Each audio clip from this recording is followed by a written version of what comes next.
Assalamualaikum warahmatullahi wabarakatuh. Anak-anakku kelas 11 yang berbahagia. Pada kesempatan kali ini, yaitu pada tanggal 9 Februari 2021, di pertemuan yang ke-6 ini di semester 2, kita akan membahas tentang permasalahan seputar tasawuf. Di mana yang minggu lalu kita sudah membahas tentang masalah tasawuf. Ya, sekarang kita membahas permasalahan seputar tasawuf. Apakah ada permasalahannya? Tentunya iya. Nah, ini bagi anak-anak yang ingin menambah wawasan berkait ini, selain membaca buku Hasanah saja, anak-anak nanti direkomendasikan untuk membaca buku Fuyututur Rabbaniyah. Di situ isinya tentang permasalahan-permasalahan thariqah yang sudah dibahas masailkan di Muktamar Thariqah sejak thariqah itu berdiri, yaitu 1976. Baik, anak-anakku yang berbahagia, silahkan dibuka di halaman 316. Yang pertama, kita nanti akan bahas tentang masalah thariqat mu'tabaroh. Ya, thariqat yang diakui itu ada berapa? Nah, di sini nanti kita akan bahas tentang thariqah yang dimiliki oleh NU, thariqah al-mu'tabaroh an-nahdiyah. Kemudian yang kedua adalah tentang sanad tarekat. Apakah sanad itu harus tersambung atau bagaimana? Kemudian yang ketiga tentang sanad yang terputus. Boleh enggak kita mengikuti thariqat yang sanadnya itu terputus?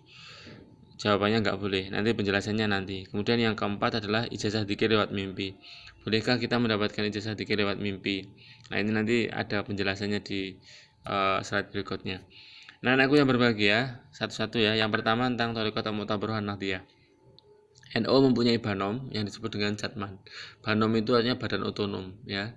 Badan otonom itu sebuah perangkat di organisasinya NU yang dia itu diberi kewenangan untuk membuat PDPRT, peraturan dasar peraturan rumah tangga. Jadi ada aturan khusus untuk perjalanannya banom itu, badan otonom itu. Jatman itu kepanjangannya adalah Jamaiyah Ahli Thariqah Al-Mu'tabarah An-Nahdiyah. Jadi ini khusus miliknya NU. Tujuannya Jatman itu apa? Tujuannya adalah memberikan penjelasan kepada masyarakat tentang thariqah yang muktabar dan ghairu muktabar. Ya. Nah, Jatman itu berdiri tahun 1979, tepatnya pada Muktamar NU yang ke-26 di Semarang. Ya. Ini awalnya secara organisasi Jatman ini sebelumnya sudah ada, namanya Jam'iyah Thariqah Al-Mu'tabaroh. Namun untuk mengidentitaskan dengan NU ditambahi nama An-Nahdiyah. Jadi secara organisasi ini merupakan metamorfosa atau perubahan dari Jam'iyah Thariqah Al-Mu'tabaroh menjadi Jam'iyah Al-Mu'tabaroh An-Nahdiyah.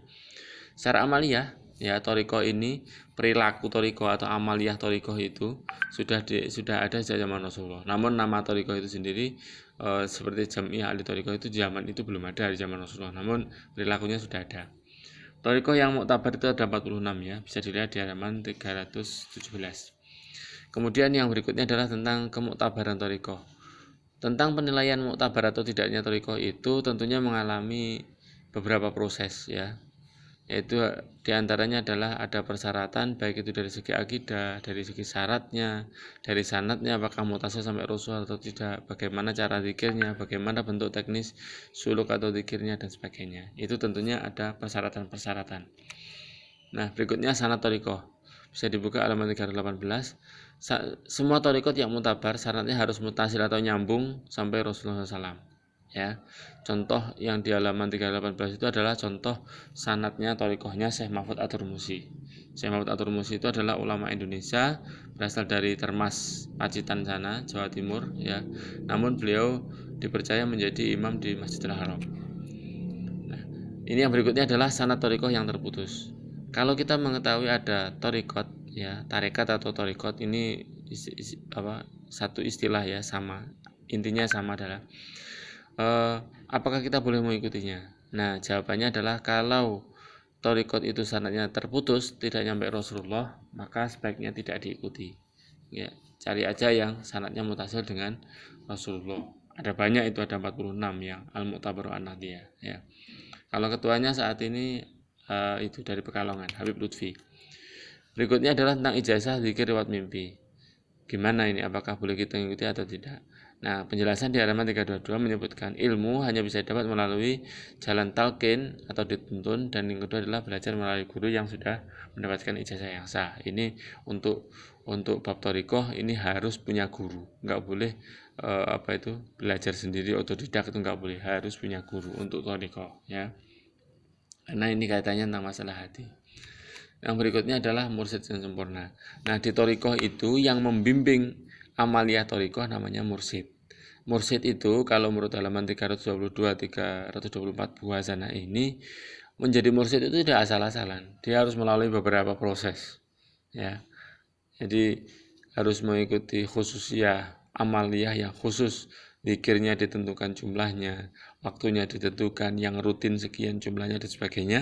Dan kemudian yang terakhir, menjadi mursyid ini ada syarat-syarat khusus, diantaranya adalah mursyid ini sudah sudah mengetahui perjalanan rohaniyah, sehingga nanti dia akan mengetahui kebutuhan murid, baik itu tentang masalah hukum fikihnya, kaum takhir dan sebagainya. Ini harus mengetahui itu. Ada beberapa syarat yang itu sudah ditentukan oleh Jatman tadi itu. Jadi tidak semua orang bisa menjadi mursyid untuk urusan thariqah. Jadi sudah orang khusus. Yang berikutnya, yang pembahasan yang terakhir adalah tentang hukum memasuki thariqat 2 atau lebih. Apakah itu boleh? Nah, menurut buku Hazan Aswaja halaman 324 dicontohkan dari Syekh Islam bin Zakaria. Beliau adalah seorang hakim yang di Mesir. Beliau mengikuti beberapa thariqah. Beliau mengikuti 3 thariqah, yaitu Naqsyabandiyah, Qadiriyah, dan Khalwatiyah. Ya, Khalwatiyah, menyepi. Jadi ini dicontohkan ulama Mesir ini memberikan contoh itu boleh mengikuti lebih dari 1 thariqah. Tentunya ya ada syaratnya, diantaranya mampu menjalankan aturan-aturan dari thariqah. Karena thariqah itu, masuk thariqah itu la ikraha fiddin. Hukumnya disamakan itu, tidak ada paksaan. Tapi ketika sudah masuk, maka dia wajib mengikuti aturan man yang ada di thariqah tersebut. Nah, ini buku yang kami rekomendasikan. Silakan anak-anak kalau ingin baca-baca nanti untuk menambah wawasan tentang thariqah atau tentang tasawuf, permasalahan tasawuf ini. Buku ini pernah saya temukan di perpustakaan. Silakan dilihat, silakan dikunjungi perpusnya dan dicari. Ya.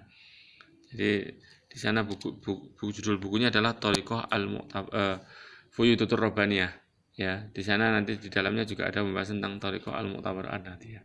Atau bisa juga di antologi NU. Di situ saya juga pernah baca tentang Thariqah Al-Mu'tabar An-Nahdiyah. Ini untuk menambah pemahaman siswa. Silakan nanti ini diulang-ulang, bisa dilihat di bukunya masing-masing. Kemudian hasilnya difoto, ya, dikirim di grup tugas. Untuk absensi nanti silahkan di kolom komentar, ya. Untuk absensi anak-anak silahkan di kolom komentar. Semoga bermanfaat, semoga sukses selalu. Sampai jumpa di pertemuan yang akan datang. Assalamualaikum warahmatullahi wabarakatuh.